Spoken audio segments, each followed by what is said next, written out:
Has taken your evening and joining us for our first Montana Coalition Summit. So I see there's a few people joining. I'm recognizing some names, so thank you and welcome.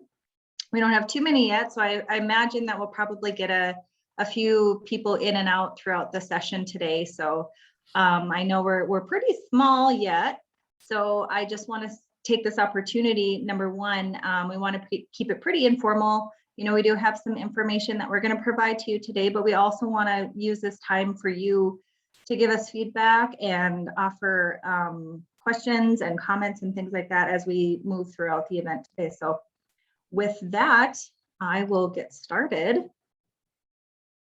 So again, welcome and thank you. So if you want to just put your name and which organization you belong to, and then if you are a part of a community coalition, if you want to just type that also into chat.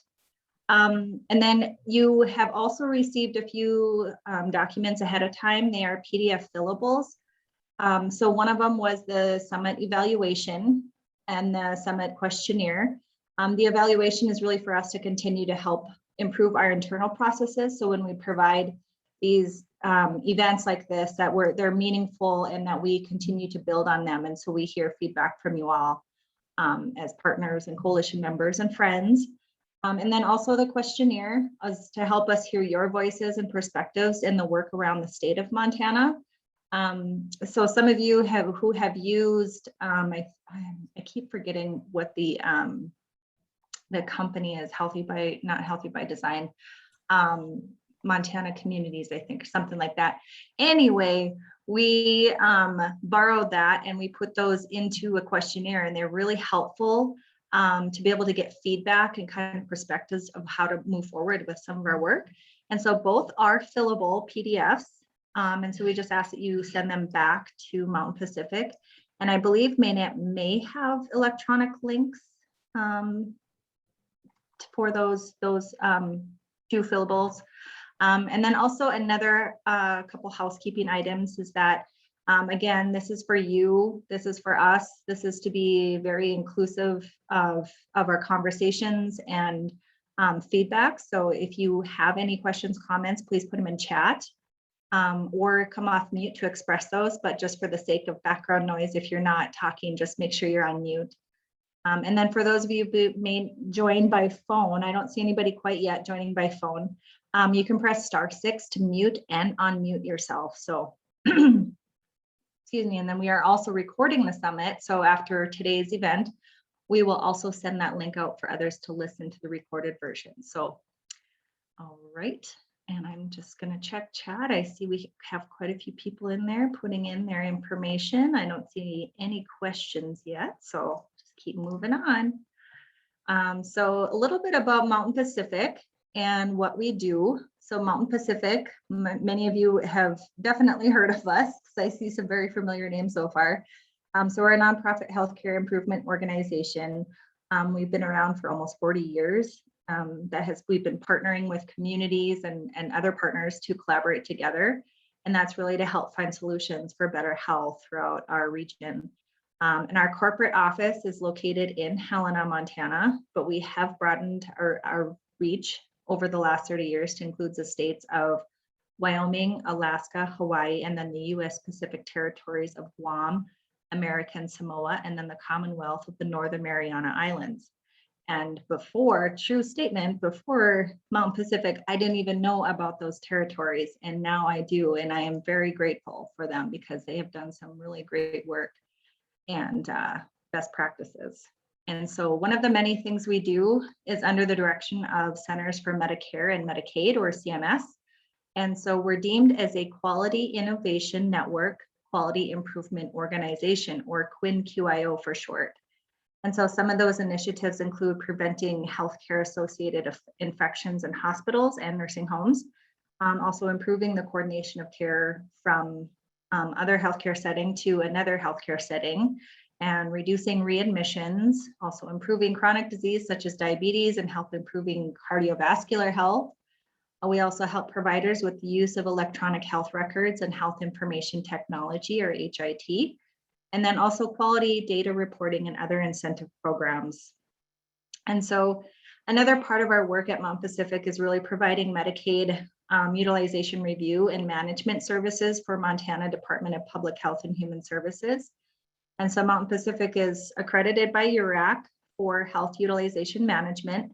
And we have been doing that since 1974. And with this review process, we at Mountain Pacific really strive to enable each Medicaid client to meet their needs in the most appropriate cost-effective setting. And then lastly, we have our health transformation consulting services to offer guidance, support, technical assistance, essentially, to support on resources for best practices, also to help our region to be the most effective and efficient providers of healthcare. And so some of the general technical services we provide include, but really not limited to, needs assessments, gap analysis, and root cause analysis, educational webinars, micro-learning opportunities, patient activation, accreditation readiness, security risk assessments, and with electronic clinical quality improvement, or ECQI, using health information technology and electronic health records and clinical best practices to support and advance quality improvement.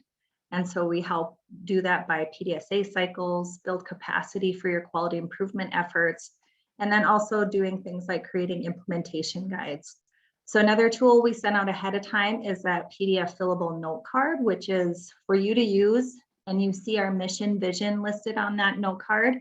And there's also a spot where you can type in your 3 key takeaways from today's event and to bring that back to your coalition or organization. So we really want you to use that. And as always, if you have any additional questions or need assistance or request assistance with your quality improvement work, don't hesitate to reach out to myself or any one of our great team members here at Mountain Pacific. So as set by CMS, Centers for Medicare and Medicaid, communities have been identified within each of our states and territories, and those specific communities have been marked and mapped. And I'll show you that in the next slide here. So in Alaska, we have 4 coalitions with various work around diabetes, opioids, heart health, and care transitions.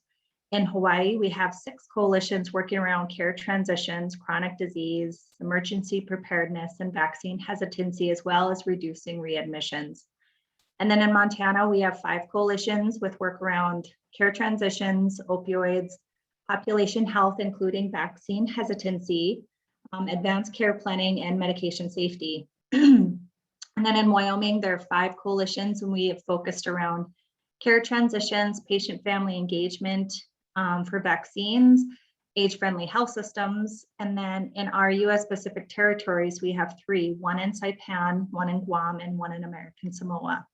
And so most of the community coalition names are not necessarily the community name proper, but includes numerous other zip codes and counties within a geographical area. And that was determined by a certain amount of Medicare beneficiaries in that geographical area, which I believe is greater than 62%. So anybody on Mountain Pacific team, totally correct me if I'm wrong there. And then as far as who leads each of the coalitions, it's a mix of volunteers, Mountain Pacific staff, and consultants that Mountain Pacific has contracts with to lead those coalitions and to lead that work. And so the biggest part of it too is really getting those partners and those other community-based organizations to the table for our community coalition work. So we do, there are also 5 communities in Montana, like I mentioned. And as you can see here, that includes that plethora of other counties around that community proper, as you can see depicted here. And so in Billings, which is in the red, and that is led by Dave Wanzenreed. And then Bozeman, that's in the blue, that's co-led by Dr. Catherine Borgenich and Debbie Butts. And then Helena, you see in the green, and that's led by Sarah Elliott and Haley Weismiller. And then in Missoula in orange, led by April Pickering, and then in Kalispell in purple, led by Pamela Liccardi. And we have Mountain Pacific staff to help facilitate and really support each of those communities. But as a team at Mountain Pacific, we all work together within our organization to ensure that our coalition members are really supported and have those tools and or resources needed to do the important work you do as a coalition. And then each coalition has been meeting at least quarterly, if not monthly. And as most have seen within their organization, that membership capacity has really fluctuated throughout the pandemic. COVID has made all our lives change. But I really hope that we continue to work together and partner together, because not all these changes have to be bad. So we just need to keep our head up. And then one of those challenges I think that all of us are also working on is how to increase our vaccine rate, and including ramping up for our flu season.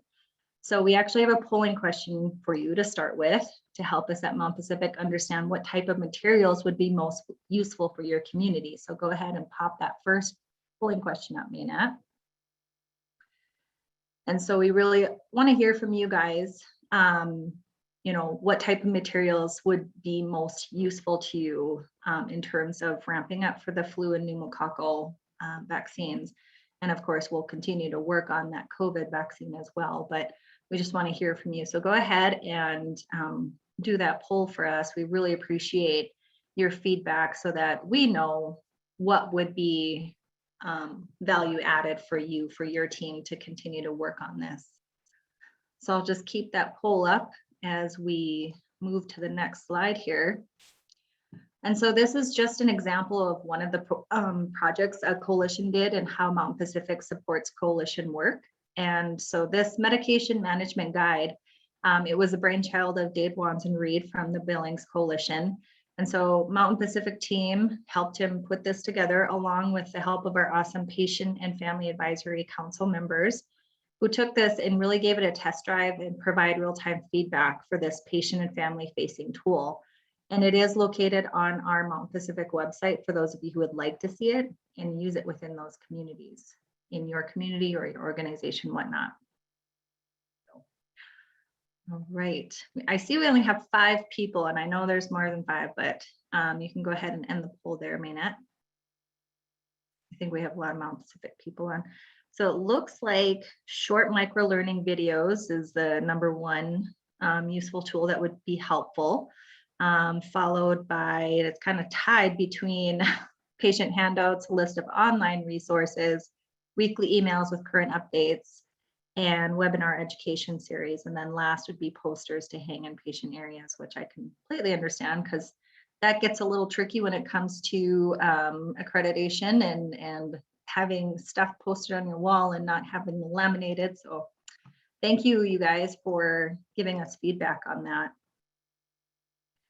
So these are our coalition goals. And again, kind of going back to our work with CMS, these are really identified by CMS. And this is, national goals that a lot of the Quinn QIOs will have.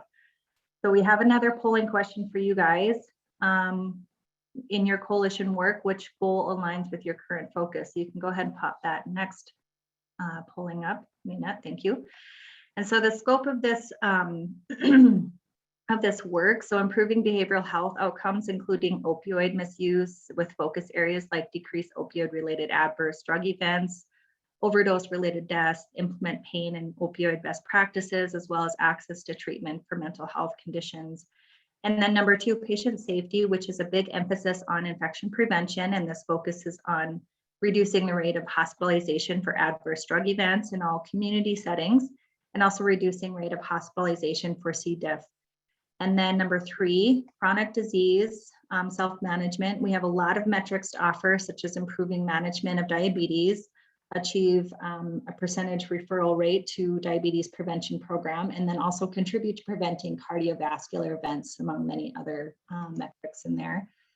And then 4 is increased quality of care transition, and this involves improving all-cause hospital admissions and 30-day readmissions, and reduced rate of emergency department visits and admissions by super utilizers. And then the 5th one, nursing home quality, is focused on improving the mean total quality score and reduce the percentage of nursing homes with a total quality score of 1258 or less, and reduce healthcare related infections in nursing homes, and reduce ED visits and hospital readmissions.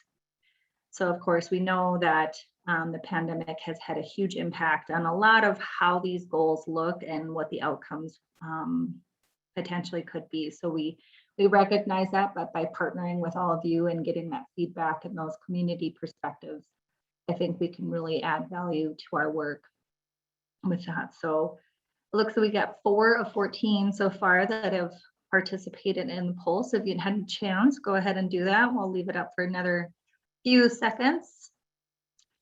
And so now I'm going to pass it off to our Mountain Pacific Task Order Director, Caitlin Conway.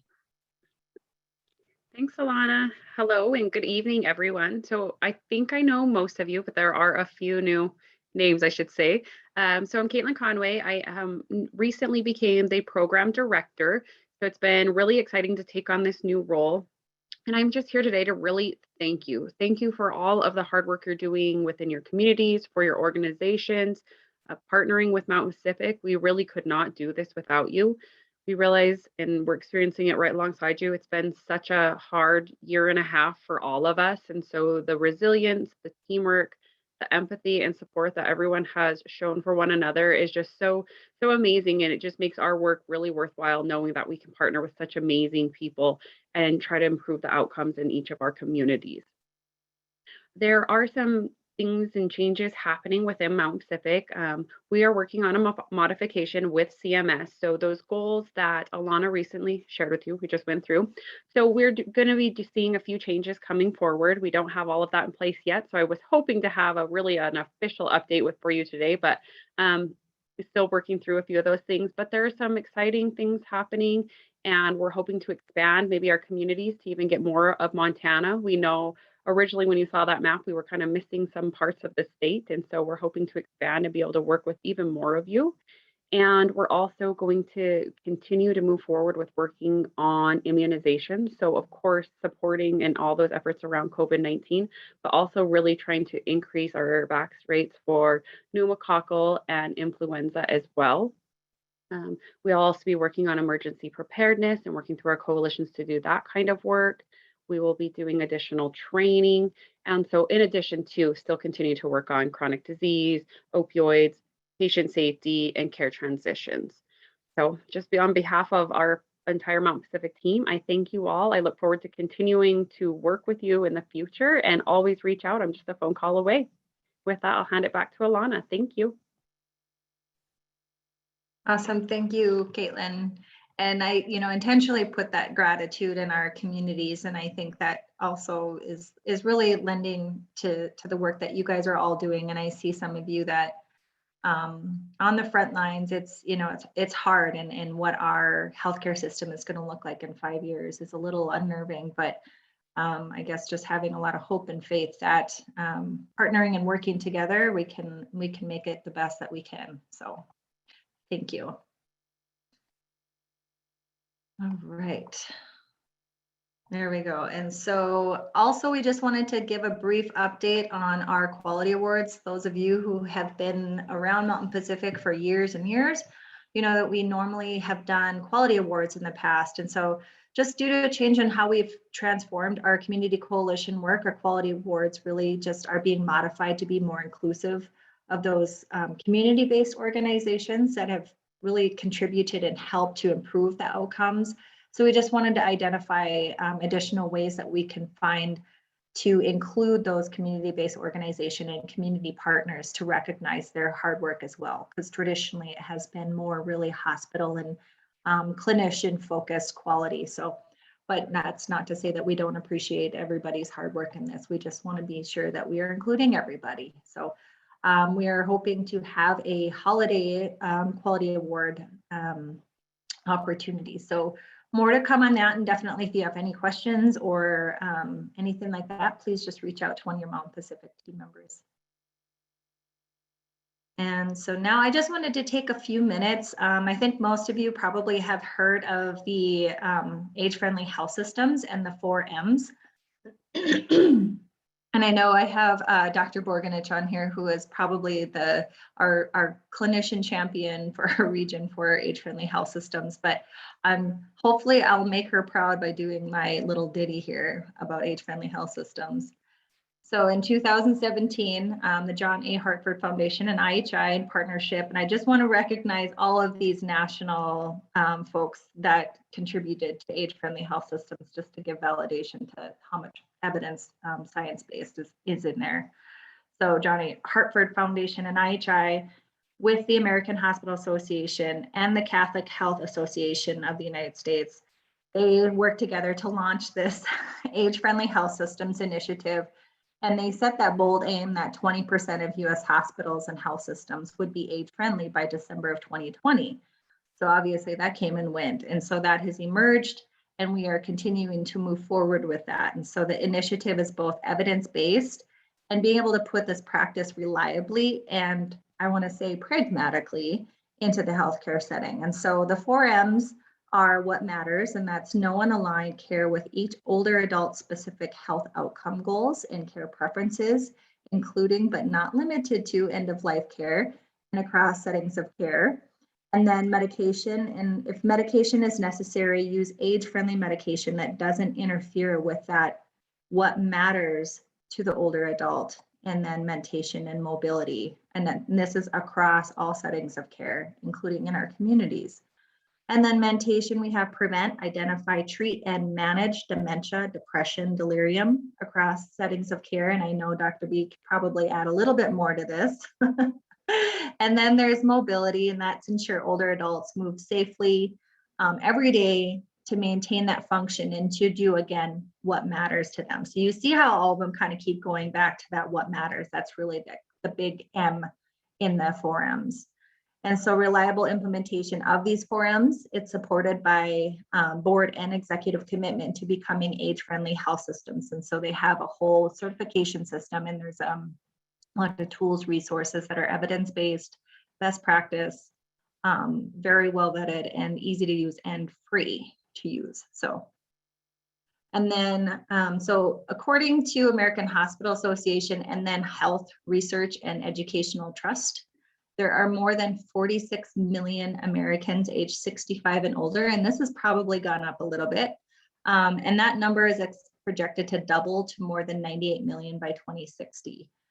So among Americans 65 and older, 80% have one chronic disease, 77% have at least two.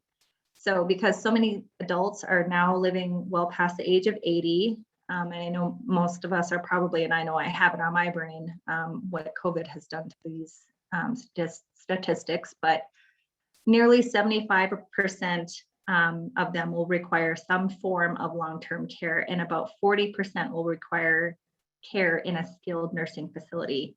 And so with many of the people requiring these services for a number of years, the costs, whether for patients and families or entire healthcare system, it's going to be pretty significant. So if we're not focused on the oldest and sickest of our people in our communities, our eye is off the ball. And so really this complex health needs of older adults make their medical care more challenging and complicated. And so as I'm probably preaching to the choir here. So some of those challenges, including transitions between care settings, adverse drug events from multiple medications, lack of care coordination, lack of care planning and communication, which also incorporates those values and goals of the patients and their families. Again, poor coordination between multiple care providers, including pharmacies, and then communication barriers, including language, hearing, and communication style. And I also like to add that there's also a culture context in there too. And then changing care preferences that favor staying at home and prolonged independence so that we're in our own settings that we are familiar with. And then also consider those social and emotional experience of the aging. And it makes caring for aging adults different from caring for other patients with complex needs because of all these things. And so while not all older adults will have these issues, many experience they have, a change in societal role and self-identity. And especially now more than ever, social isolation and loneliness, decreased mobility, loss of independence, changes in resource, including food and financial security. And we think of things like Meals on Wheels, services like that, how just in general, the rurality of our state, and then also because of COVID. So these intricate factors really call for a differently designed care system. And I would say even more now, more than ever, we need to start understanding this. And so just that we know that 65 and older is projected to double over the next 25 years. I think this is more of the reason why we kind of have to have this call to action. So, and then obviously many of our healthcare systems are ill-equipped before COVID, and now that many of them are switching to a crisis model, and what that looks like for our healthcare system, and that our workforce is slowly diminishing. So I think coming together and really talking about how can we focus and improve the care for older adults. And so with IHI and all of the big players in this, the amount of evidence-based programs to help our older population is many, but it's not very utilized. And so why is that? Well, if you're already using the recipe that helps augment the work you're already doing in these organizations for caring for older adults, then you know how you're understanding your current state. So collecting and analyzing your data, design and adapting your care that's consistent with what you want to do.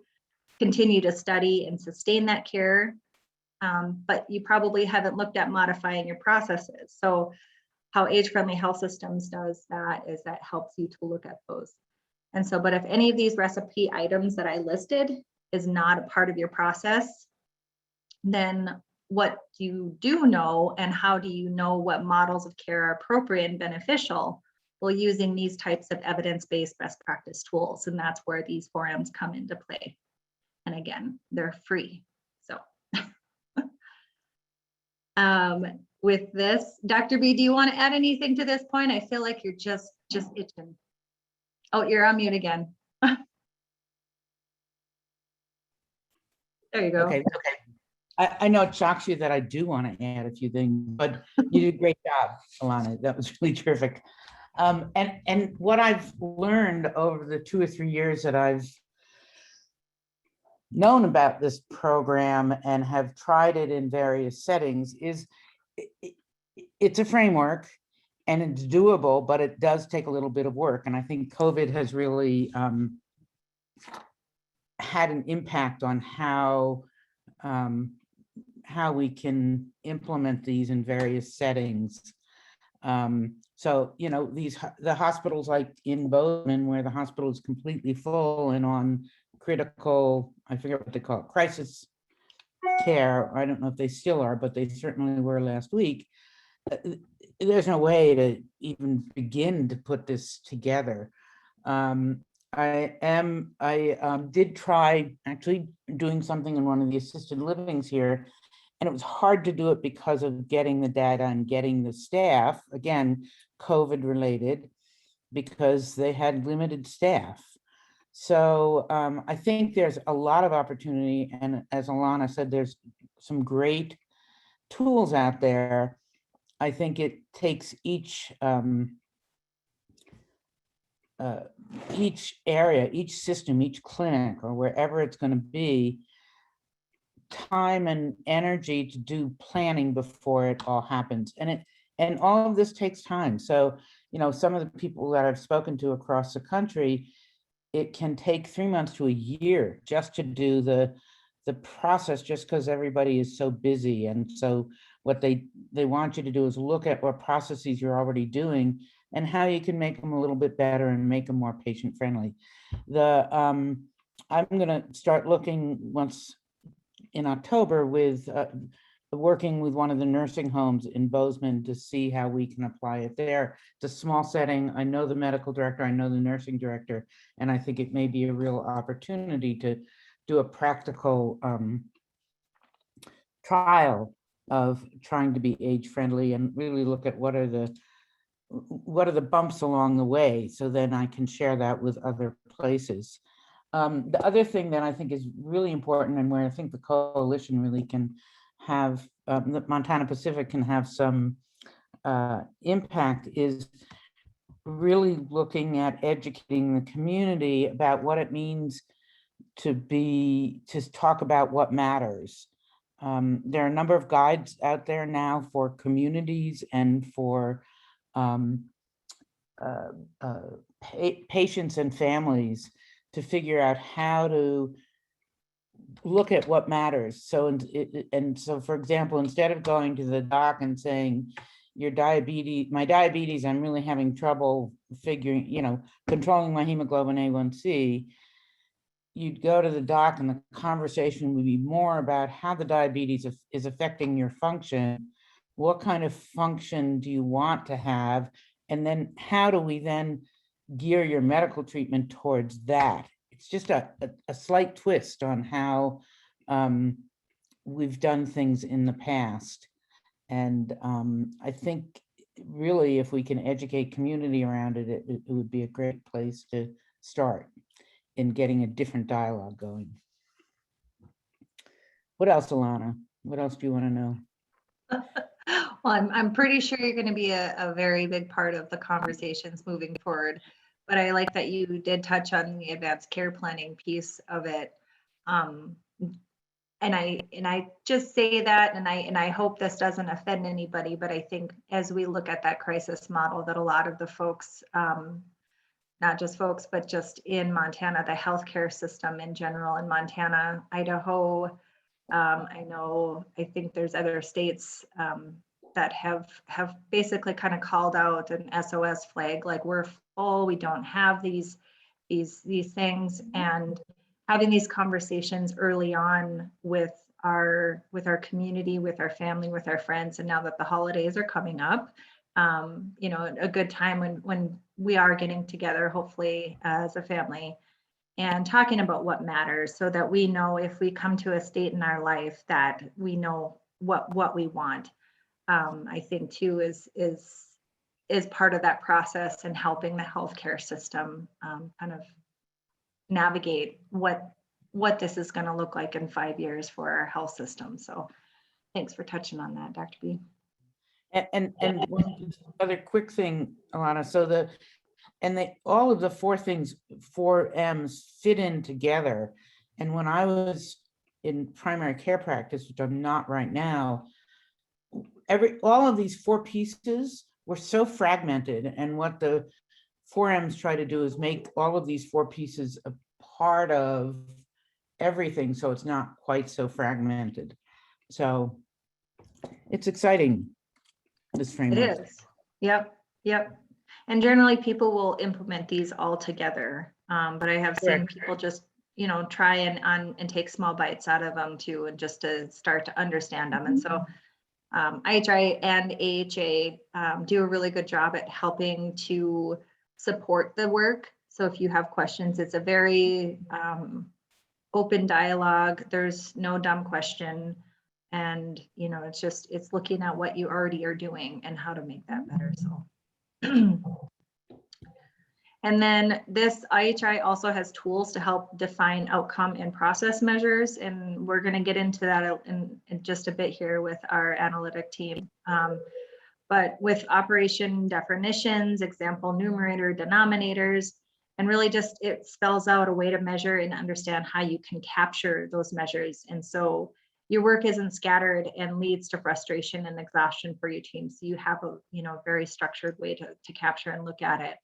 And then also with your help and our help at Mount Pacific, we can help define and set goals along how to measure those goals. And then as you can see here, they've given some examples, some basic outcome measures here, which I think is repeating to some of you and most of you who have heard us speak our goals in our task order work and our community coalition work. So 30-day all-cause readmission rate, average length of stay, and also using things like your CAPS and HCAP scores to know your population responses for quality of care, and hearing that patient voice and choice in our work more. And then some of those more advanced outcome measures, collecting the older adults with diagnosis of delirium and using this to stratify your data by race, ethnicity, gender, disability status, and to help start addressing those health inequities. So once you collect that, what next? How do you, what kind of interventions are appropriate, so that if you're seeing fallouts and if you're seeing low numbers in return of stratifying your data by those indicators, then what do you do?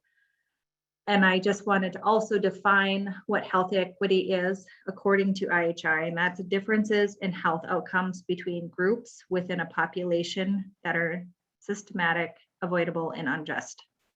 And so I think there's a lot of work going on right now with health equity and understanding social determinants of health. And that, again, that's a highlight that COVID put into our plate as we move forward. So there's just another thing that we get to work on. It's another opportunity, right? So now I'm going to switch it over to Dominic, and he is our Mountain Pacific Analytics Supervisor, and he's going to talk a little bit about our Power BI dashboard. So I'll turn it over to you, Dominic. Everybody, hope you're keeping well. Thank you very much, Alana. And I think it's a good segue with just a couple pieces I'm going to talk about our future directions with analytic avenues and the importance of equity. The age-friendly data is really similar actually to what we're working on in other areas. So I'll just share just a couple of slides here. Let me share my screen actually so you can see this properly. So we have a kind of a more defined direction that we know we're going to be going down as far as the analytics that we're working on and providing from Mountain Pacific. So what we know, and we've touched on already with Caitlin and Alana and Dr. Borgnicht, is that CMS is directing us to apply health equity and disparity to our future approaches in analytics across the board. And this is something that to me seems like a cultural shift in a good way in the United States. It's something that equity is something that everyone is talking about, and it's a wonderful way to, a wonderful goal for healthcare to have and for us to work on too. So I just want to let you know what we're working on in kind of broad terms here. We're using our available data to identify and address metrics and data that surrounds disparity. And it actually follows a hierarchy according to what CMS wants us to do within our region. So number one point of interest, it's categorized race, ethnicity. We're being asked to identify disparity in data along those lines. Then following that, disability status, and below that is gender. So essentially, we're being asked to categorize different areas, including our coalition geographies, by this hierarchy of equity / disparity. And so if an area seems to have a disparity in race, ethnicity, that would be considered the most important. If it doesn't, then it would be disability and gender. Just to give you an idea, that's how the hierarchy is working. That doesn't mean we can't analyze data across any category at all, or even go further than that. But that's just kind of that's the focus. So there are, of course, different ways to approach disparity and identifying data and what's going on. And we were just having this conversation earlier amongst ourselves that equity seems like a monolithic question. I mean, I think a lot at the facility level, the provider level, the regional level, we have a really good idea of what is missing and what the need is. However, how do we even approach that and do something with it? And where do we get the data? How do we start? It is a big job. But where we're starting is really geographical. So in the next few months, we're going to be putting out some of those coalition reports, that focus specifically on equity and disparity and provide some drill down data along those lines. We also can look at metric-based, i.e. the goals that we're working on. An example of that would be identifying what the disparities are amongst healthcare goals like readmissions, opioids, diabetes data. That can be done too. We also could look at something population or cohort-based. So an example of that would be to find what a disparity is amongst subsets of beneficiary populations, for example, amongst certain age groups, older adults, those types of things. So there's a lot that we can do. So I've kind of put my synopsis, and this is good news. I know I said it seems like a monolithic topic, but don't let that put you off. We now at MPQH have an expanded capability with the tools we've been using, and also with the size and the expertise that we now have on our team, which is really wonderful. But we're at a point where we're able to compile and share a lot more data, and we've really started down the path. And one of those things we've been working very hard on is the Coalition Dashboards project. So let me just swap over. And so on this session today, I just wanted to give everyone a quick overview of how far we have come in a relatively short amount of time. We initiated the Coalition's Data Dashboard project probably April, May of this year, and we've got a couple of reports. PDF reports have gone out to our membership on healthcare utilization data and immunizations. And that has been our kind of initial plan. But what you may not be aware of is that in the background of those PDFs, there's live Power BI dashboards that are flowing in our CMS data set information, interpreting it and producing maps, drill down tables, all sorts of good things. So as an interim solution to being able to provide you data, we have been sending out those reports via our account managers. So the next step, and hopefully this will be happening very soon, is for account managers to be able to use our dashboards live, so to speak, within Coalition meetings to demonstrate data trends, geographies, all that great stuff. So I'll give you a quick look at some of the initial design that we have. And just so you know, this data is masked and a little bit dumbified and modified. So this isn't actually anyone's real information, but this is what a dashboard workspace looks like. So this is something that you'll hopefully be seeing very soon in your next meetings, but it has different elements on this same page. So it is a lot like a website, but the difference is this is all based on our beneficiary, Medicare and Medicaid beneficiary data pulling in here. And we also have some exterior data. So on the left here, we have a utilization piece that integrates admissions, readmissions, superutilization, and emergency department visit data. On the right over here, this element is showing COVID-19 vaccination status data by zip code.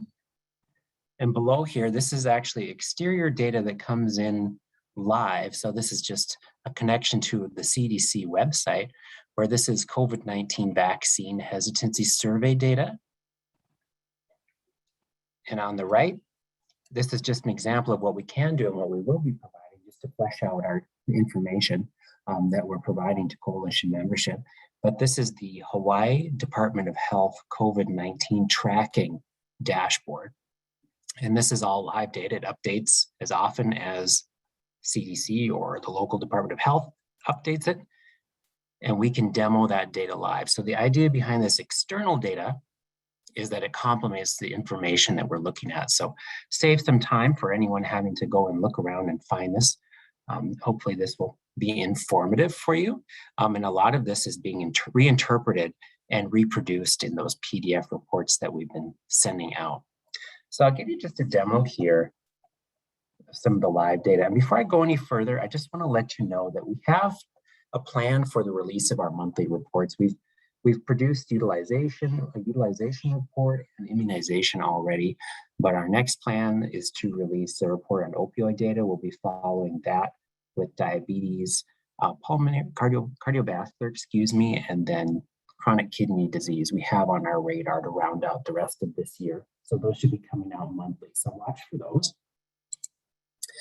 So to show you some of the functionality and how great this is all COVID-19 immunization data right here that comes in from the CDC's vaccine tracker. So this information is available publicly, but we've reinterpreted a little bit so it's easier for coalitions, to the people we're working with, to access it in an easy format. So we're able to select just a particular geography. So since we're chatting about Montana, these are the counties that are within our coalition zip code areas in Montana. The color code is for COVID-19 coverage rates. So the nice thing about this is all the data is visualized really easy with some of these tooltips. When you just hover over, you can see the vaccine coverage rate at the county level. And you can get an idea of the geographic distribution just by looking at the map. All of this data links live into a series completion rate and a one-dose coverage percentage here. So if you were to click around, and again, this is just public data, we can select individual coalitions, and that automatically updates what their series completion rate was. And this is a little bit older. This is based on August 25th, but just for demonstration purposes. And we can also go back and look at the statewide rate. So all the data that you might have in your report will be right here. So your coalition area, you're able to compare it to the state. Dose 1 coverage is in here. There's also another piece, speaking of social determinants of health, we also are focusing on the social vulnerability index, SVI. And this is a kind of a catch-all for some census variables that indicates the health vulnerability of an area. And so it's on a scale of 0 to 1 or 0 to 100%, how vulnerable geography is compared to other areas within the state. So 0.75 or 75% social vulnerability index or score means that area, let's say it's a county, is 75% more vulnerable compared to the other counties within the state. So that's what that means. And CDC is directing the QIOs to use that a lot more. There is a new minority health specific social vulnerability index that has just come out. So watch out for that. We'll be adding that in here as we're working on integrating the data. And that one is meant to be more specific along equity categories. So more information to come on that. And just to give you a quick overview too, we're also including influenza and pneumococcal seasonal coverage in our dashboards.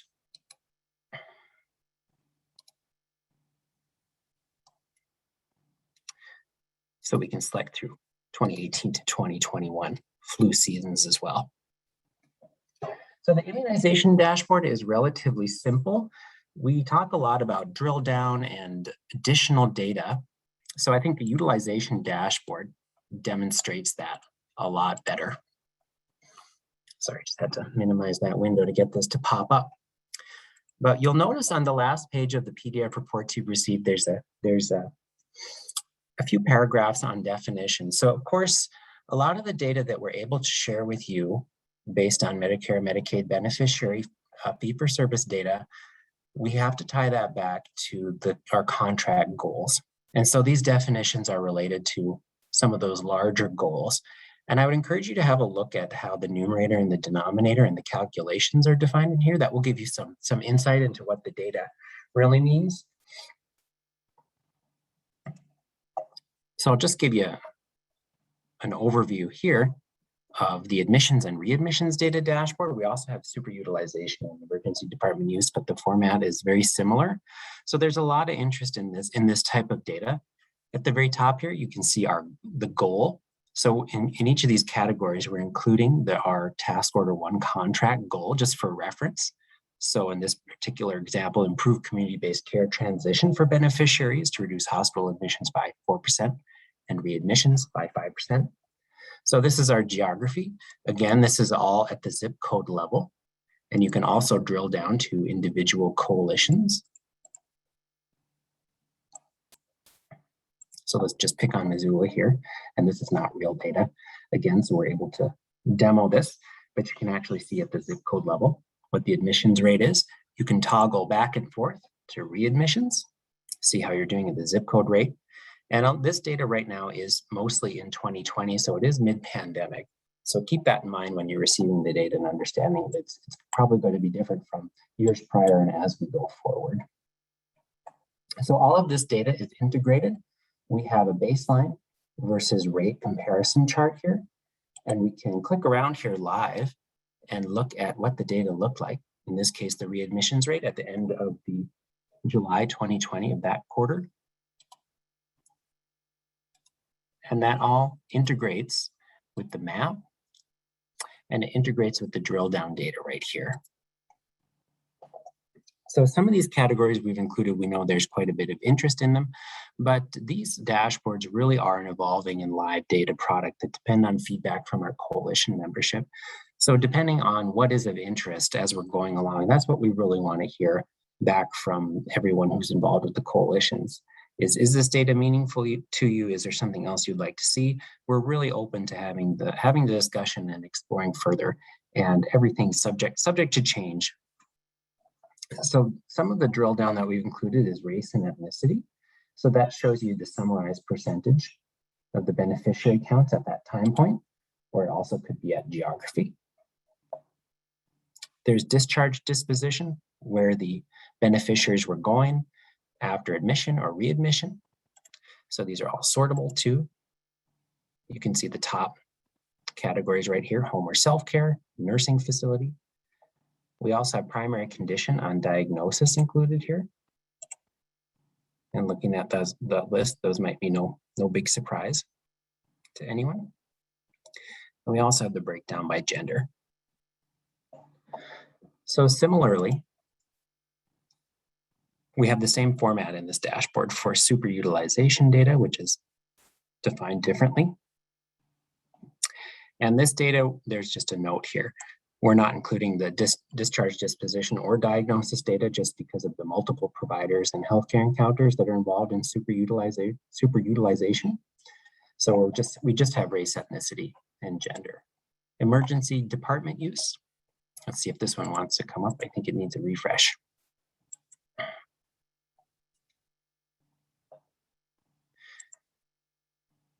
And again, these dashboards will be available on upcoming coalition meetings. And so you really can get down to the very fine geographies in the area and see what's going on at the zip code level or at the entire coalition level really easily. So I think this will add a lot of value to the reports and the data that we're putting out. Just on a final note, we're planning on producing, I think I had just mentioned this earlier, we're planning on producing equity and disparity focused reports as well. So they kind of are taking this idea of starting with the healthcare goal and drilling down to these different elements of data, and we're inverting that to start with equity.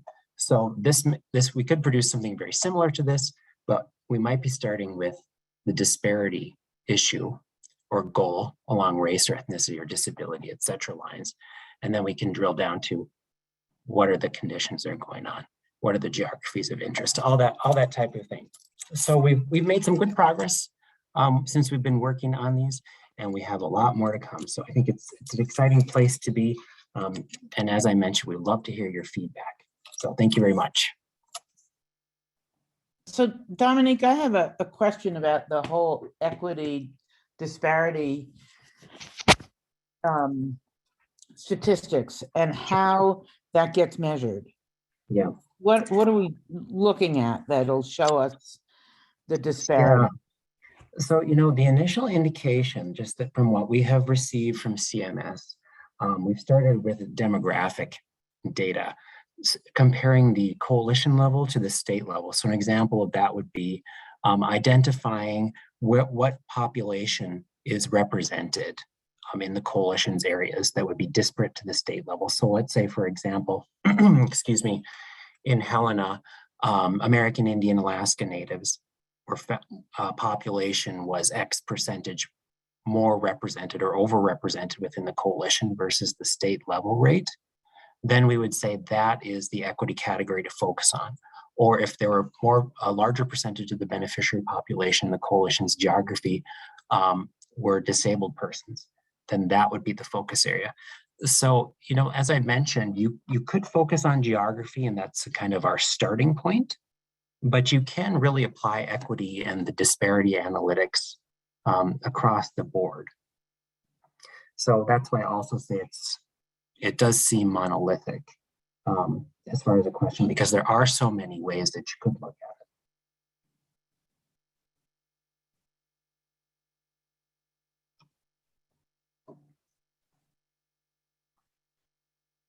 Great question, Dr. B. I don't know if you have any more follow-up questions for him or not. Anybody else have any questions?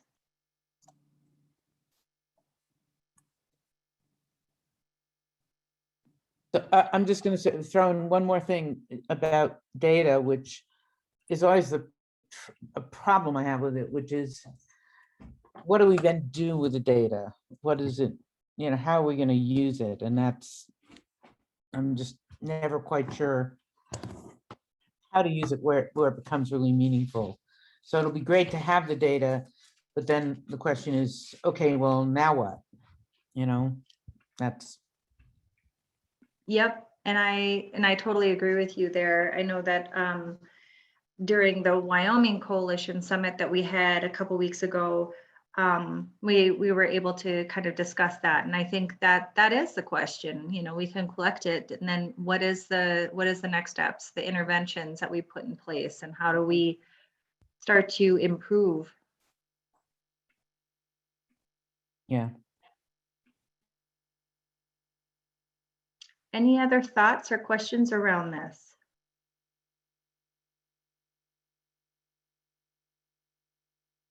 And again, if you're unfamiliar with Zoom, it's just you should be able to hover over and just be able to unmute yourself, or else you can press the space bar to unmute yourself. If you're on by phone, you can press *6 to unmute and mute yourself. All right. So now just moving into another part, we wanted to be able to provide some lived experiences and hearing some things in our communities throughout Montana about basically just the experience with our healthcare system, and just being able to give us a different perspective and understand how can we work together to help improve. So I'm going to pass it over to my other colleague, Emily Burton, who is going to read some of these, and we have some follow-up questions and discussions after we read them. So the first one that we're going to read is just a caregiving perspective, and it's voice from a patient family advisor from Mount Pacific. So I'll let you start reading that, Emily.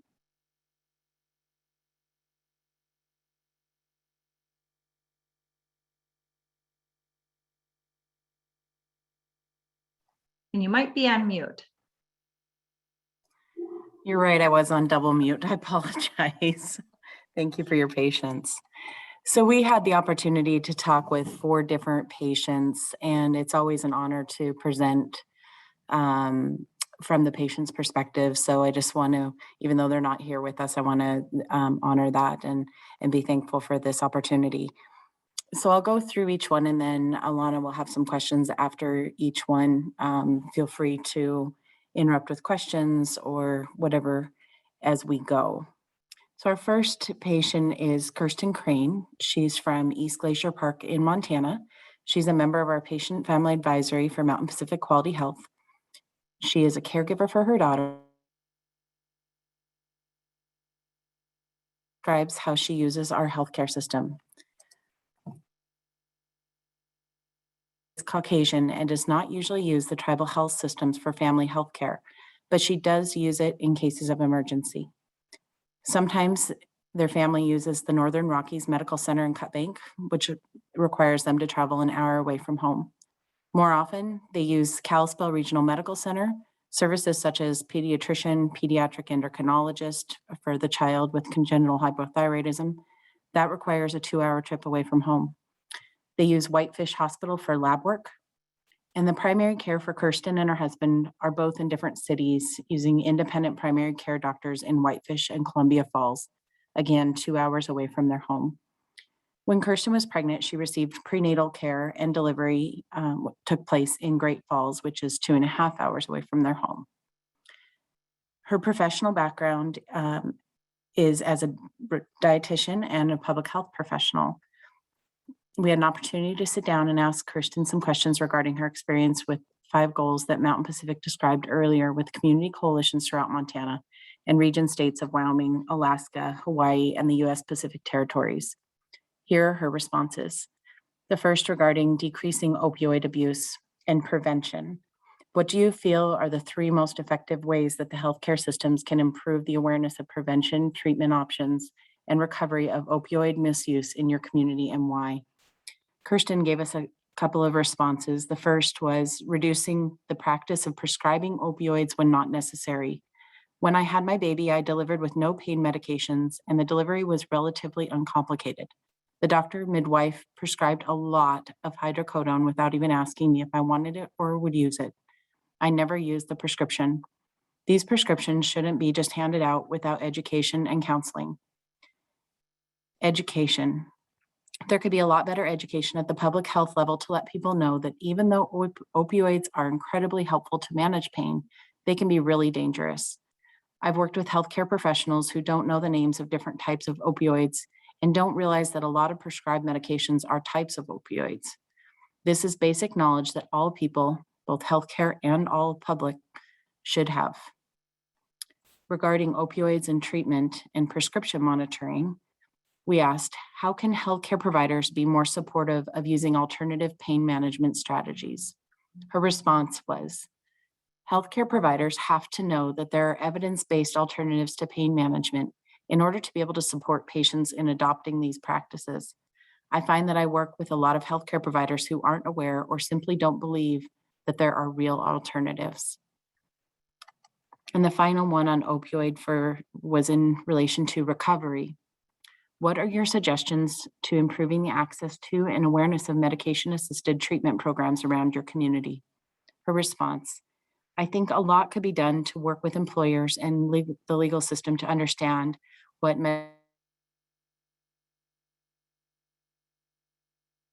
to help people struggling with addiction. They shouldn't be punished for using these medications to stabilize their lives.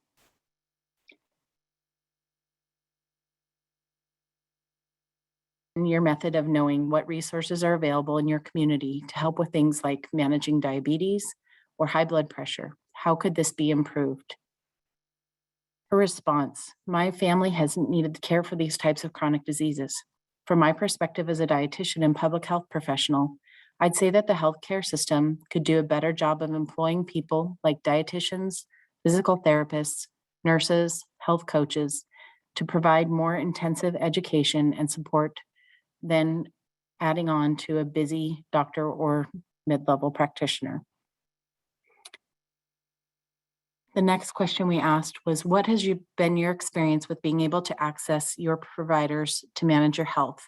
And have you used telehealth? And how was that experience for you? I loved her response on this. I love telehealth with lots of V's. I needed some mental health counseling about a year ago. Instead of driving 2 hours one way to see a counselor, I was able to jump on my computer and speak with a counselor. I would not have gotten this service if it had not been so convenient. And I think that we've all seen a lot of that as well, especially working in hospital systems, that's been a very beneficial through EAP programs and whatnot through the last year in the pandemic. We moved on and talked to her about care coordination. What are 3 big obstacles or challenges when someone's discharged from the hospital or emergency department, or having enough information or resources to prevent them from being re-hospitalized or go to the emergency department again? She responded that she really hadn't experienced this before, but I think that this is a huge opportunity for improvement, that even though we don't have a lived patient example for this, it's certainly worth discussion. So if you can kind of keep that in the back of your mind for when we go to discussion questions, I think it's worth the conversation. How can our healthcare systems be more collaborative with each other to ensure that patients don't end up with unnecessary medications or tests and labs? She responded that she honestly was not sure. Short of asking every healthcare provider to use the same EHR, I don't know how to get everyone on the same page. Maybe a first step would be to create some sort of universal healthcare portal that patients can use, and all EHRs have to be compatible to put information into those portals. Her other option was to figure out ways to reimburse or pay healthcare systems for their care coordination services. And the final categories we talked to her about were COVID, infection control, and immunizations.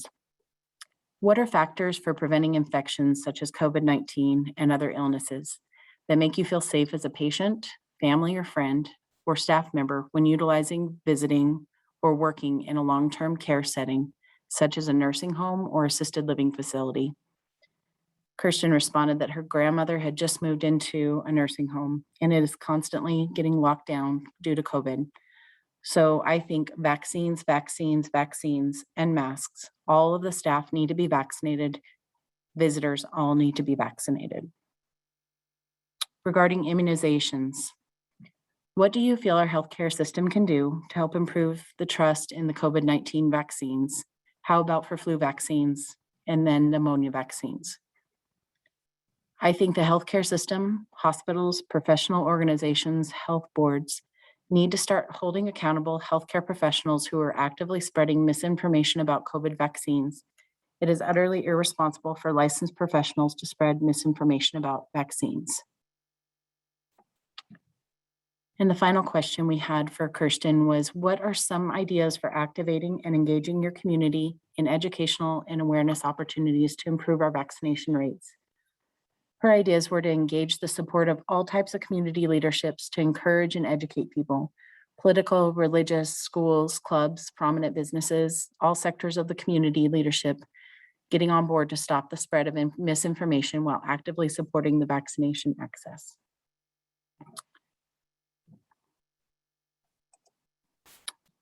And Thank you.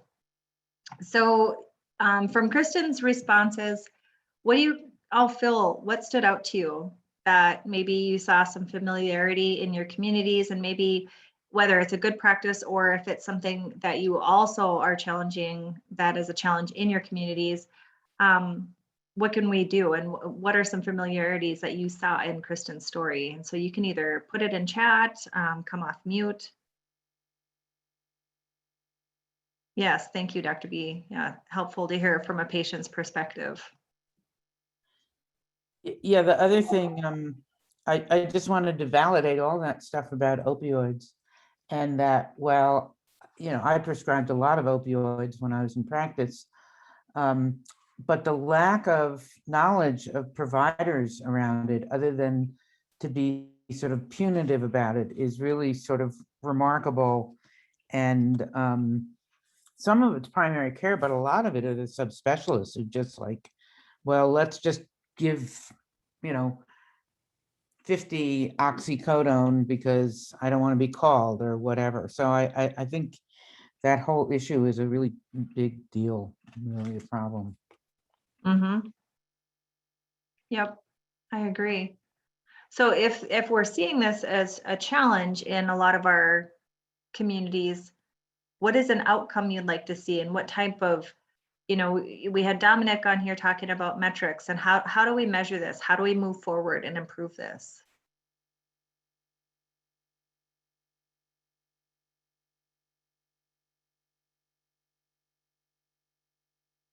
So this is Amber. I help with the Missoula Coalition. And one thing that we have in Missoula is self-management of chronic pain. And that is a program that, again, is not highly, or if at all, reimbursed by the healthcare system. But those particular types of interventions really help people find their own way through their pain management system, relaxation, exercise, movement, social stimulation, and those all are very beneficial. Without some patients still are taking medication prescribed for pain with those types of programs, but we need more additional awareness within our communities of these programs that we can refer people. And the not nice thing, because there's not much nice about COVID, but these are now on a virtual format. It does take the patient some self-initiative to sign up for these things.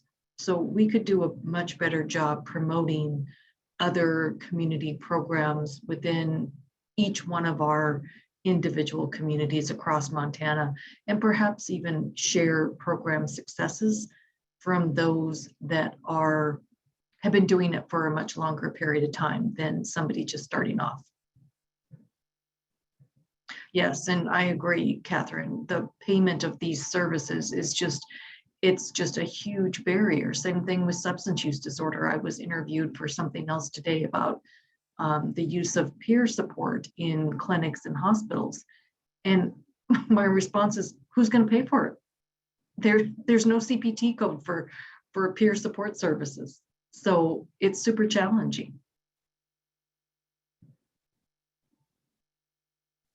A lot of really good points, Amber. Thank you for bringing those up. And also, I would also beg to say that, you know, for alternative pain, alternative methods to control pain, that there is no CPT code for that either.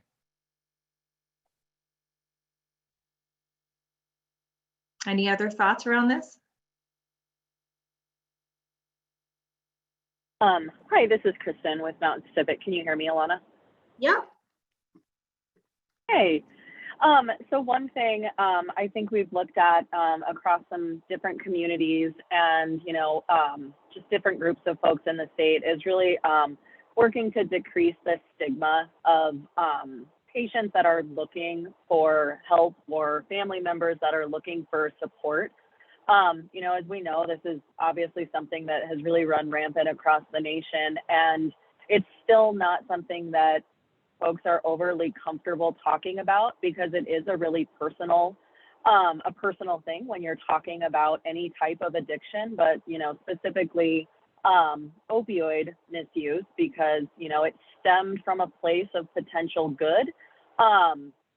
And kind of went down the track of something that was, obviously very addicting. So, partnering with different stakeholders across the state, a partner maybe like DPHHS around opportunities to educate and talk with patients about what that stigma, feels like, and really incorporating the patient's voice in anything that we're doing, whether it's, chronic disease or, substance use, but, specifically in something that is as sensitive as opioid use and, all of the people that it touches within a person's life. So yeah, decreasing that stigma and identifying partners to help lift this very heavy load. Absolutely. Yeah, I've seen that a lot more and more lately with peer. I can't remember who it was that just mentioned that peer sharing and peer using that with recovery. I've seen it mentioned with suicide prevention, with behavioral health, mental health, with opioid abuse, all of these things. And I think that's, that really was my inspiration anyway, to hear some of these lived stories and to start talking to our patients, to our communities, and understanding what do they feel is needed, and how do we start? Where do we start? How do we measure? How do we know that we're doing good with our intentions? Definitely. And identifying, meaningful metrics to your patients and then your community. We have these, I don't want to say lofty, but, they're very data-driven goals that we have, from CMS for these, big national waves of change. But those percentages, there's not a lot of feeling behind data. It informs us a lot of what things look like and kind of points us in the directions of projects. But, there is definitely a detachment from, percentages to actual person stories. So, really finding a way to balance that and incorporating, small steps of change that are actually, person-centered and person-driven. That then can impact those overall, larger numbers of like initiatives like we're doing in our communities and then ultimately nationally. But I feel that that's very important also. Yeah, very spot on. Very well said, Kristen. Yep, Emily says 100%, Kristen. Perfect. So we have now just kind of shift gears a little bit here. We had also the opportunity to sit down with 3 other people and share their lived experience with us in regards to chronic disease management, care coordination, and then again, with opioid abuse. And so all 3 people will remain anonymous in these stories, but we want to acknowledge them and thank them for sharing their stories with us. And we want to use these stories to help improve the outcomes for our friends, family, neighbors in our communities. So as these are read, they'll be obviously read in third person narrative. So I will let Emily read the first one. Thanks, Alana. So this first patient is in regards to chronic disease management. I've been living with type 1 diabetes since I was 17. Most of my knowledge about existing resources has come from my endocrinologist's office and the diabetes educators I have seen over the years.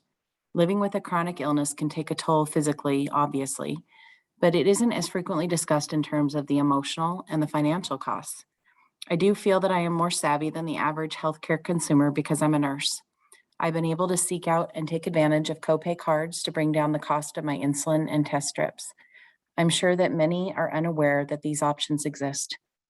I've always felt like my healthcare team has been readily available. When I was pregnant with my diabetes, my endocrinologist worked me into his schedule every 2 weeks. He has always offered to review my blood sugar readings and advise on pump setting changes between appointments to help me optimize control. The diabetes educators have always fit me in quickly if I felt I would benefit from a visit with them.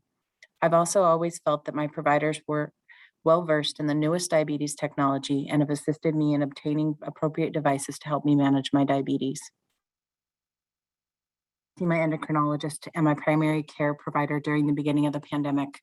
This was useful, but not as in-depth as an in-person visit due to the lack of inability to check an A1C at the visit or perform any physical exam. Perfect. And you cut out right at the end of that. And so I just want to add that she used telehealth, or he used telehealth to see the endocrinologist in the primary care during the beginning of the pandemic. But that was the comment about not being as in-depth as an in-person visit. So just from hearing that story, what's one thing that you heard that you feel you could take away and use that as an opportunity for improvement to work within your coalition or organization? Just for example, I heard her talk about the clinicians being responsive to her, but I didn't hear how, as we healthcare providers, ensure the whole person is treated and address that mental and emotional impact of living with a chronic disease. So anybody have anything to share or insights that you heard from this story?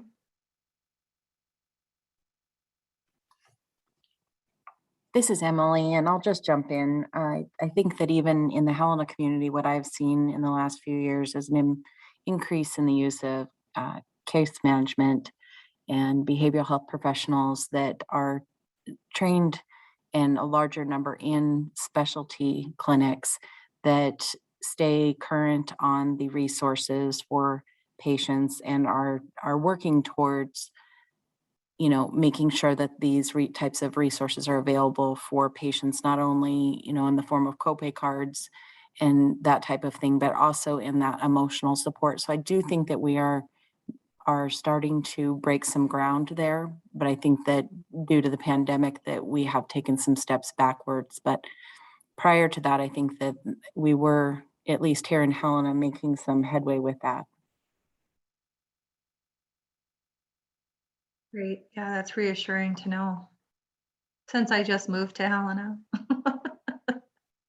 Yeah, and this is Catherine, and I'm just not sure how well that is being integrated into the primary care settings. And that whole mental health aspect of disease and how you're affected by it, where we are. I don't think it's as integrated as it might be. And I'm not sure what the answer to that is. I think, some of the case managers and care coordinators end up focusing in on specific things around medications and not necessarily about medications and tests, and not so much on how's that person doing? How are you doing out there? So I don't know, it's just something that I've seen within our health system, which is, I think, hard. It is, and I'm totally quoting something or paraphrasing something that you had mentioned before in a conversation around age-friendly health systems about treating the person, not the disease. Yeah. And I really appreciate that. Mhm. And so it definitely, to me, it goes back to those what matters conversation of, what resources they need. Well, we don't know because we don't know what matters to them, right? We don't know how are they doing? Are we asking those questions? So that's kind of my Yeah. takeaway from that story. Yep. I come from a clinical background in a specialty field of oncology, and in oncology, there was a big initiative to provide psychosocial distress screening. And that tool was instrumental in us being able to evaluate deficits in the patient's care and really start that conversation with the patient of what did matter to them. And then focus in on getting the resources to the patient to help in those areas. So there are some resources out there that maybe primary care isn't using to date, but that might be able to be adapted from some other areas that do have, specialties that are doing some of this work already.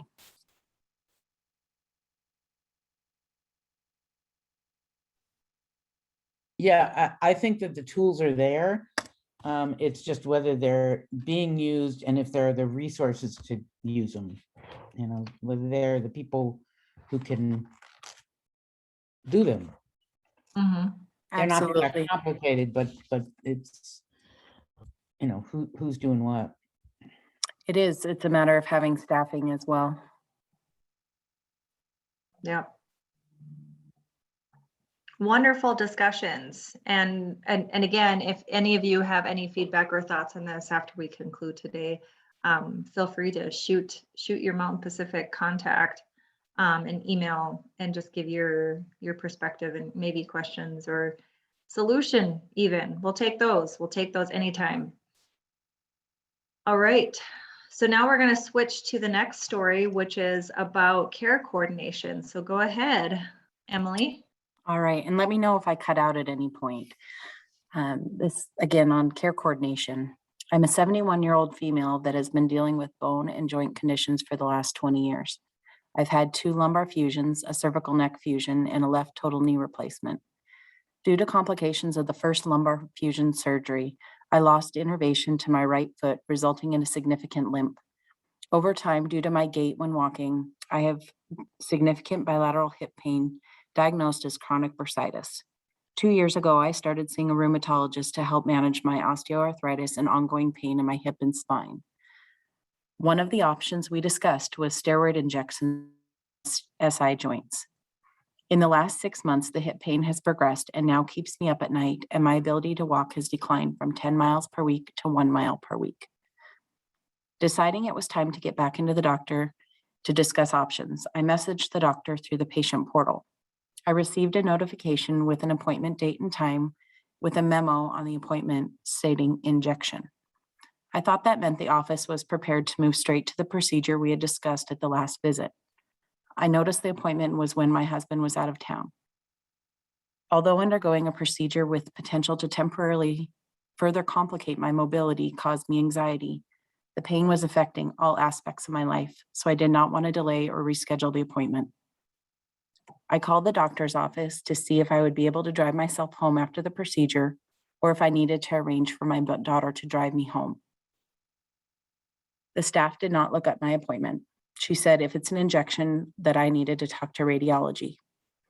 She transferred me to the radiology department, where I was transferred several more times within the radiology department before talking to someone that was able to look up my appointment. I was told that I was not having an injection, but an evaluation for an injection.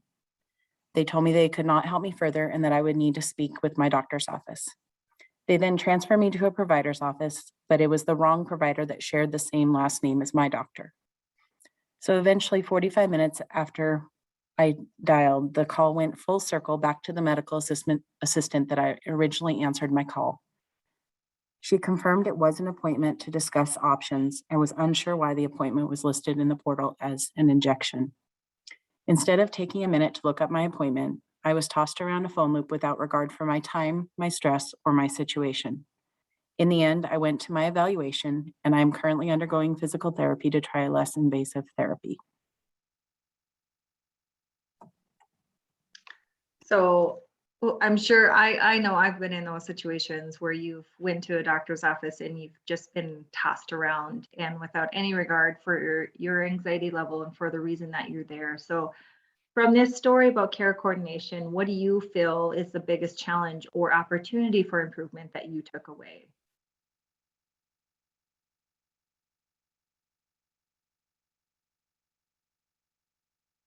How could this healthcare organization start with how to identify the root cause of this problem? How could they measure any type of improvement? What would be the first step that you would be wanting them to take?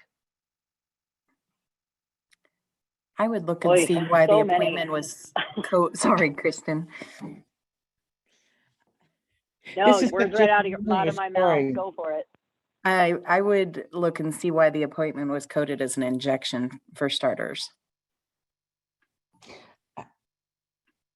This is Catherine again. This is so familiar. Having experienced firsthand some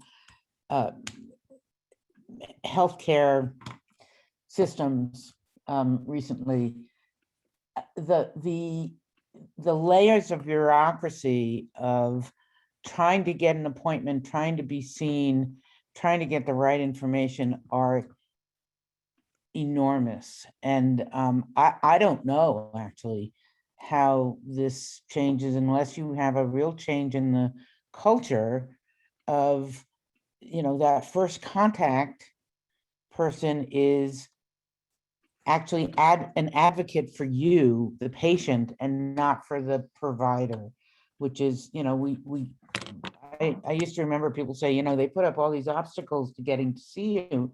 And I would say, just call, and they'd say, well, we do, and we can't get in to see you. And I think we have it backwards, where we're trying to protect the providers versus trying to advocate for the patient. And I think those first people need to be taught how to be advocates. That patient tech needed to be an advocate.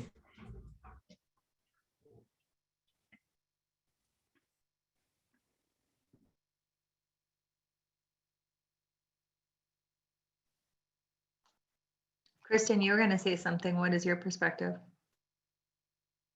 Well, I was going to definitely say appointment type. It kind of starts there. I mean, how cool is it that you have a patient who actually wants to utilize the portal? Like, that just, gets me so excited because it's such an efficient way for communication. But talk about a way to bruise something good if, they go out there and the information they get, is incorrect.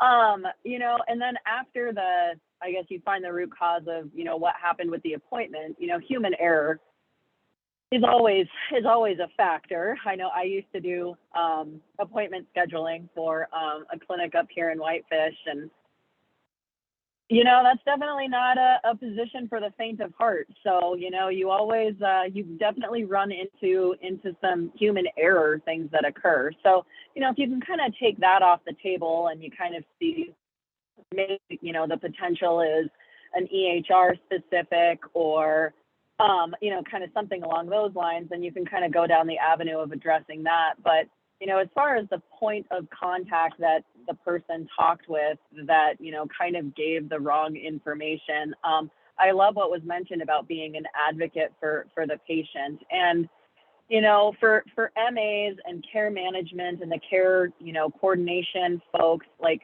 some of them have, just ginormous panels that it's not realistic that they would be able to, answer a lot of questions. I see all kinds of things saying, a 250 patient panel, but, if you've got 250 high risk to medium high risk patients, that could potentially be like a ton of time. So maybe that, MA was like, or whatever, I forget the exact role of the person, but maybe they were just so slammed busy that they were like, I just got to get this phone call off my plate because I have a million other things that I need to do. So I think I would look into, what is that person's, roles and responsibilities? How does that actually balance out for something that's actually, kind of feasible? And then, if it's this person has, really a really big panel size, or maybe there's a way to kind of triage those patient question appointments to a designated person, or something along those lines. But with those, when you get bounced around a lot, there's oftentimes a lot of misses that start from kind of like one place. And so I'm a big scuba diver, so for the sake of an analogy, like we call it kind of like the Cascade Effect. Like as soon as one thing starts to go wrong with your gear, then other things infinitely start to go wrong over and over and over again.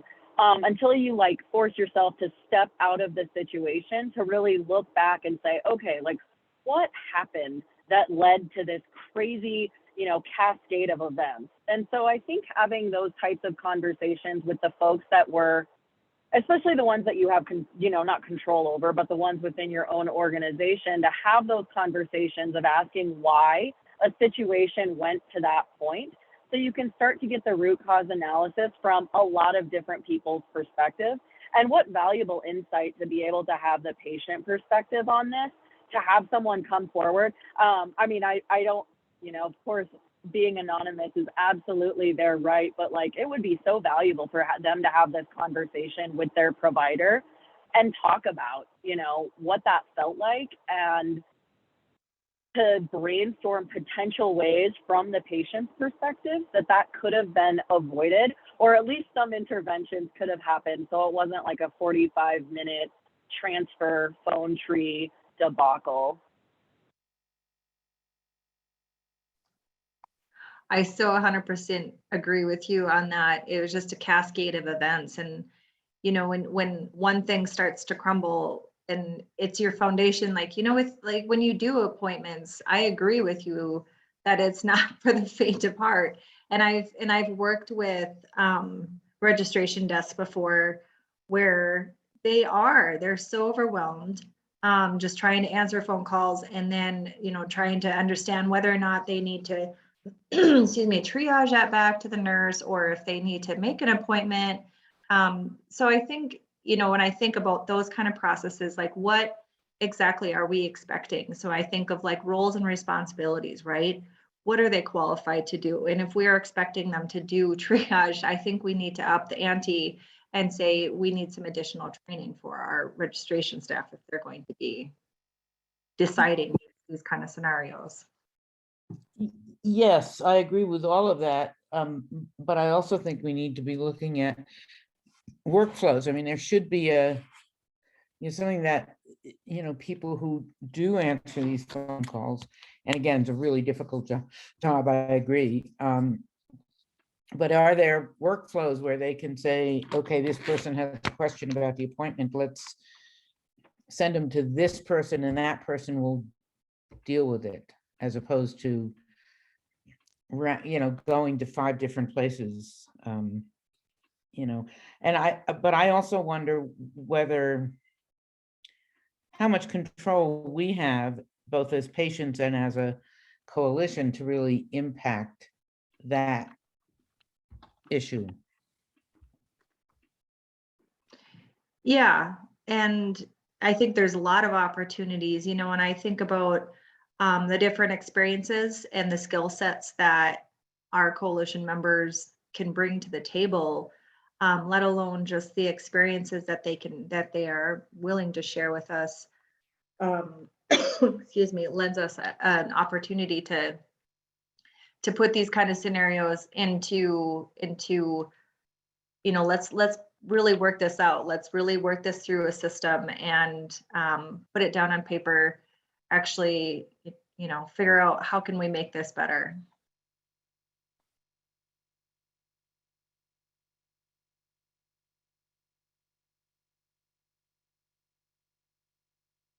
Any other comments or questions around this? And I did, again, put these kind of questions up. And I think that third one too, and I thought about that earlier with one of the scenarios that we were reading, was how to be more collaborative to ensure patients don't end up with unnecessary medications, tests, or labs. You know, this situation where the patient knew enough, but we've all heard there's those horror stories where a patient had the wrong limb amputated, or you know, was prescribed the wrong medication and ended up in the hospital because of it. So I think, you know, just stories like this and seeing that, like you said, Kristen, the cascade of events, just having that culture in place to knowing when to stop the line and saying, wait, we need to stop and do a, you know, briefing, a huddle together to ensure that this doesn't continue on.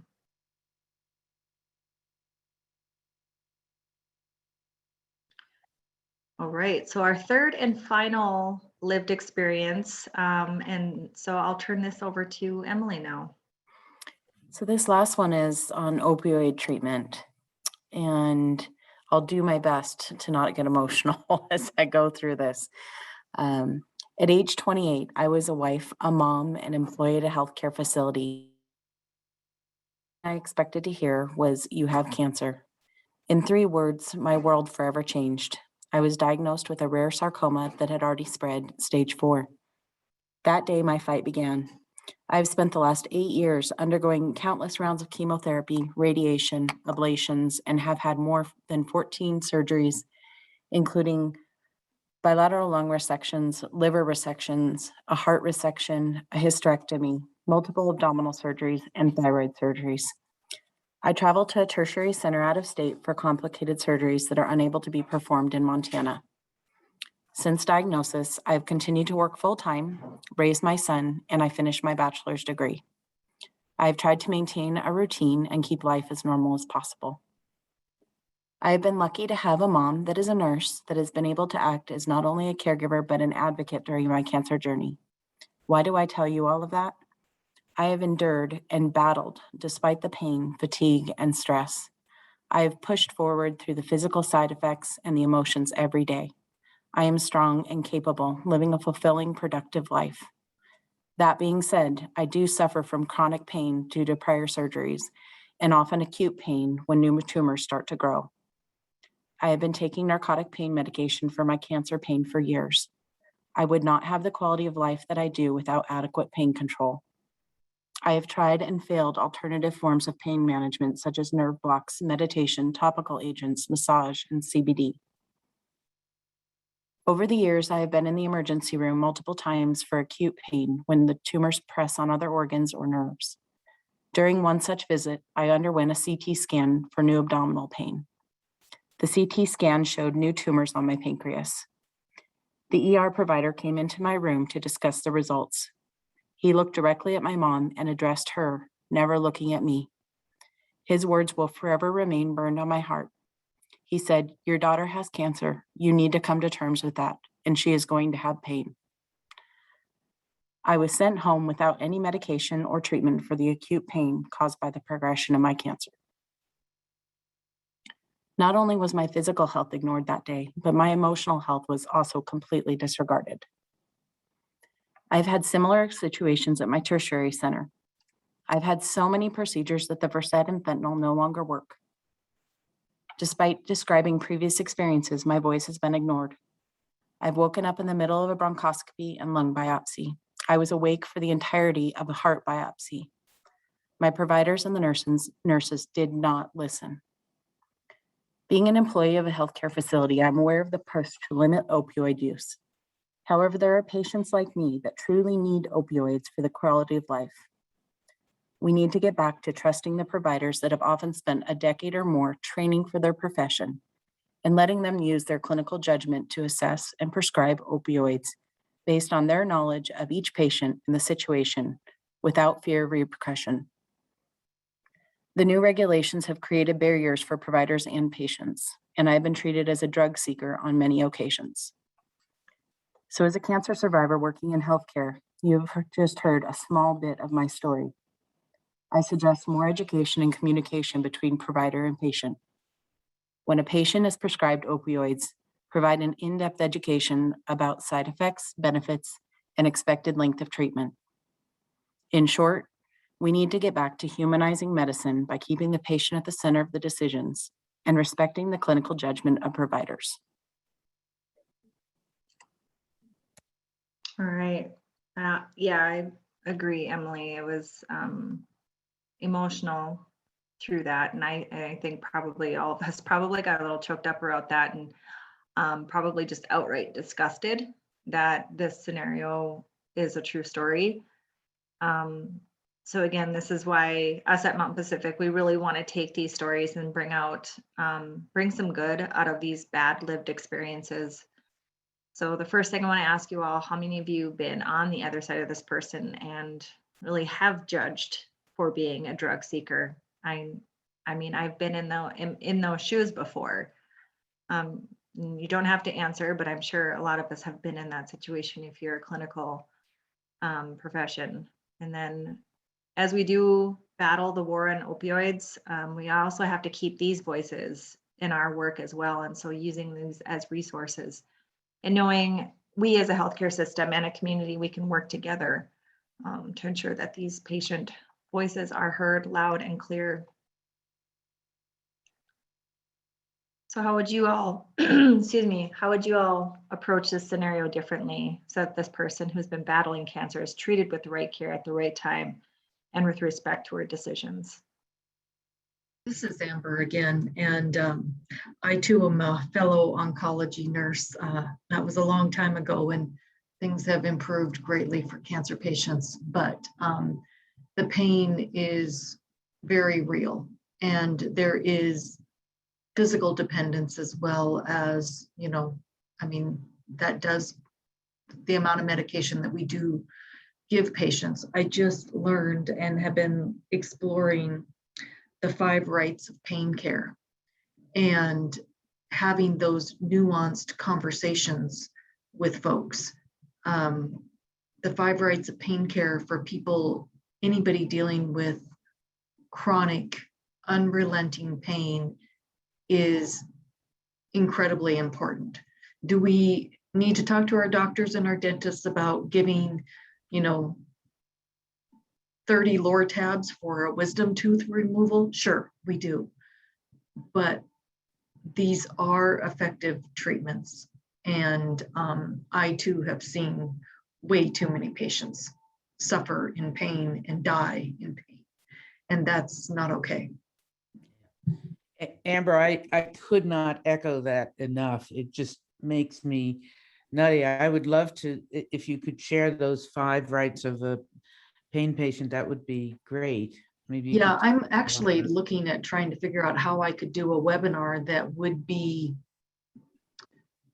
you know, it's so hard to impart that. I think that this is a perfect story to lead off a webinar to like set the stage of the suffering that these patients and, you know, we can all see, you know. Amber, I would be happy to collaborate with you on such a webinar. Because That'd this be is awesome. something I've been fighting over for probably 20 years about. Yes, there is a real opioid crisis, but there's also the crisis of people in pain and how they're treated by our healthcare system. It's amazing. Yeah. It's yeah. So and you know, I think it might be really interesting, especially for folks outside of oncology, because they deal with a lot of pain, but also orthopedics, anybody with traumatic injuries, anybody in long, you know, huge, big accidents that have chronic pain for the rest of their life. And now providers are terrified of prescribing to these folks. And sometimes those pain medications are their lifeline. And it's complicated. It's not a visit that can take place in 15 minutes.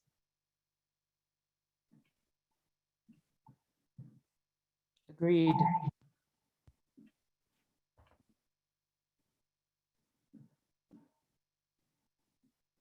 Yeah, and I hear this story. I think the biggest thing that stuck out to me, just made my mouth drop, was when the doctor addressed her mom and not her, and just said, she's got cancer, you just have to come to terms with that, and she's going to have pain.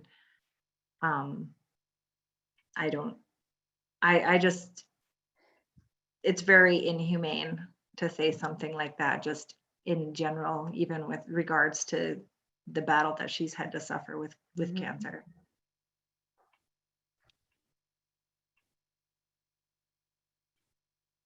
So what do you all feel, how can we be more supportive? This is kind of not her story, but using alternative pain management strategies. And I know we've said that before, there's, CPT codes and being able to build this and the affordability, and, there's much more behind these questions, but what are your guys' perspectives on this? Well, I think I could get up on my soapbox of the disaster that is the healthcare reimbursement system in the United States. And if we were, you know, reimbursing, you know, providers and care team members for, you know, improved outcomes and increased patient satisfaction, like that would ultimately lead to, you know, that goal of reduced costs. But that's such a you know, a political and big push and shove with so many parties that, you know, it's hard to see the light at the end of that tunnel. But, you know, one thing when I hear that story that just sticks out to me, and something that I try to do, you know, kind of in my own personal and professional life, is just assuming that the people that you are interacting with, you know, their intention isn't, you know, to do harm or to be destructive until, you know, kind of proven otherwise. So, I mean, in this, you know, incredibly unfortunate situation, you know, it feels like there were a lot of assumptions made because of what her chart said, without taking into account that this person's trying to live their life and raise a child and go to school and do it all through cancer treatment. And so there was just a blatant disregard for the person themselves, and, you know, the assuming ill intent before the interaction, you know, went down that road, you know. And I mean, drug seekers and, you know, criminal, all of those types of things, you know, they fall into their own subset of, you know, what do we do with those types of situations. But when we're talking about, you know, patients with chronic pain, I think there is, you know, some institutional knowledge that needs to be regained about what whole person care looks like, and assuming that the person isn't trying to do harm.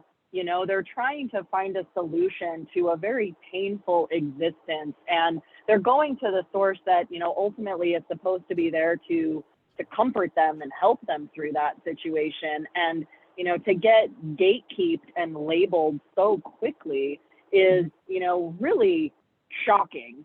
So I would say, you know, some definite education and training and some revamping of how, you know, chronic pain patients or people with chronic pain are treated throughout different, you know, care settings. And coalitions, I think, are a really fabulous way to kind of try and fix that across a multidisciplinary team. So in the coalition that I work with up in the Northwest corner up here, you know, we've got some pain centers, we have some community-based organizations that work with substance use, and we've got providers and we've got hospitalists. And, you know, each type of, you know, specialty is going to have their own type of way to work through what it means to work with people that have chronic pain. And so, you know, maybe through a disciplinary collaborative, there can be some, you know, solid understanding about what a person-centered approach to this type of care, you know, looks like.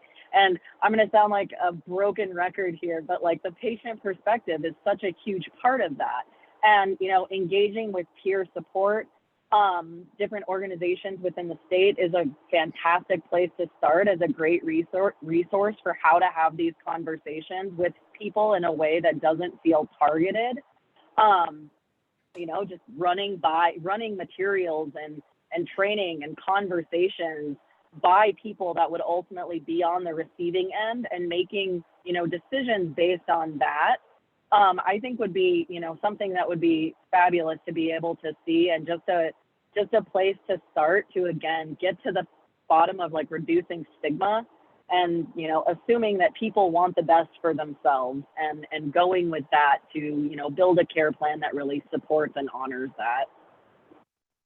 Yeah, this is Catherine again, and I so agree with it, and it's actually sort of exciting to me because every time the opioid stuff comes up in the coalition meetings, I think, oh God, I don't want to talk about, you know, opioid abuse, because while it's really key and really important, there's so much emphasis put on that, and this other aspect isn't really recognized. And so it's very exciting to me to hear this, because I think we've got to really address both pieces of it and we're so into the, you know, abuse and stigmatizing and, you know, the oncologists when I was working, they just had me prescribe all the opioids because they were so afraid of them. And that made no sense to me. You know, it's like, are you taking care of the patient or what? You know, so this is very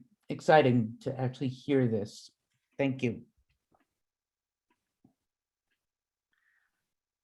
I totally agree. And as we do leave in action, from what I'm hearing is that there is an opportunity. I know, Amber, you had mentioned wanting to lead off this and doing, you know, some education and awareness around opioids. And Dr. B, you said this really ignites you. And Kirsten, you've got a lot of everything to really lend into this conversation. So what do you guys say? What is something that we can work on together? You know, just because we're in, you know, Northwest region or Southwest or Midwest or whatever, working together, you know, working smarter, not harder together.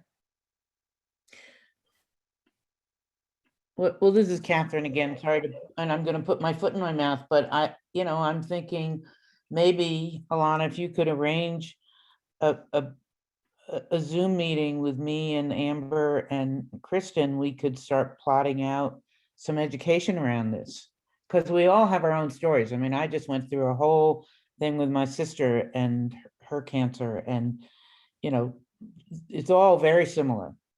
And coming up with, I think stories are so great, and if we can do it from a story standpoint, then people identify with it, and really building education around that. I don't know, just a thought. Certainly, I am. Amber, Kristen, what do you guys think? Yeah, Yeah. and I think Yeah, I Emily think brings that's a great a lot of experience to this as well. And again, it's not just an oncology standpoint, but it is, you know, patients knowing what their rights are and feeling Right. okay about potentially changing providers or looking at alternatives, because I don't think we do a good job to train our patients on how to react. We expect them to conform to our medical system rather than the other way around. And yeah, my sister has cancer right now, and she's like, none of this makes any sense. And I'm like, I know, I'm sorry. Yeah. We definitely need to talk. Yep. And who else? I know Emily, our colleague, our team member Emily is also willing to help out with this. Anybody else? Is this an area of opportunity for your organization or your community? And I will say one other thing, and I love Mountain Pacific. I've been here for quite a few years now, but this has to be a movement, not a webinar. Mm-hmm. Right. You know, we can do webinars and we can do trainings, but I like the word leaving in action, the action part of it, you know, getting more than just information out. It has to be those patient stories that change hearts and minds, and maybe groups of physicians that can kind of debrief. I mean, I think with COVID and everything, there is just such a burnout of our entire profession. Yes. That we're going to need something to reconnect to real life and what brought us into this field to begin with. Right. Yep.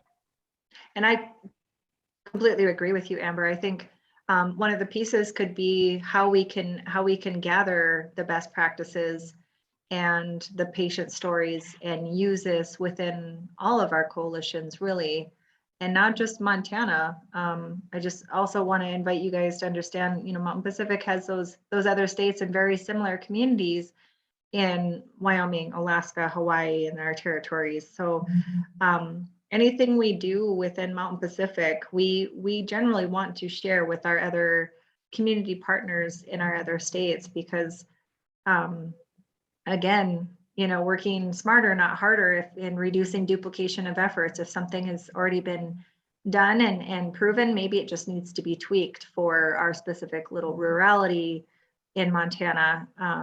But I think we have a lot of similar populations and issues within our state. So.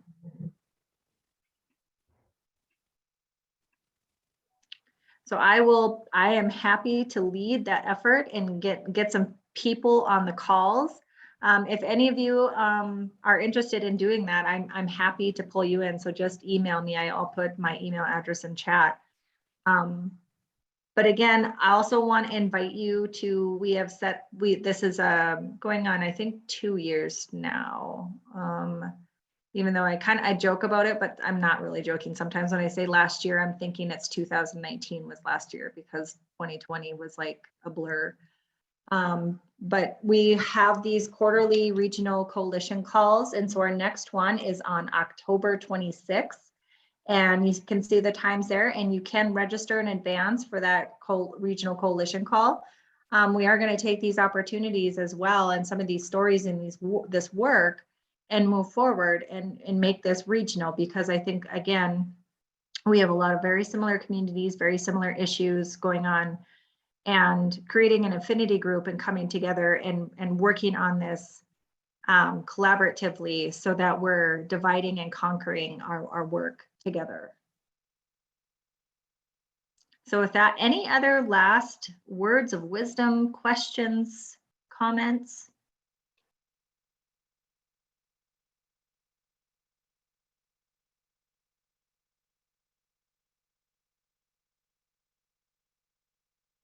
All right. Well, again, thank you everybody for joining us, and thank you for staying on. And I appreciate everybody's feedback, input, perspectives. I know I keep saying that word perspective, but it really does. Sometimes, like being in a specific setting for so long, you kind of lose focus and you kind of lose that, you get almost institutionalized, right? So I just appreciate that you guys all give feedback in all of our work. So again, thank you very much. And in the meantime, I will put my email address in chat for those of you who don't have it. And if you are interested in helping us out with this work moving forward, shoot me an email and I'll get a hold of you. All right. Well, you all have a great rest of your evening or day, wherever you're at, and stay safe. Thanks, everyone. Thanks, bye.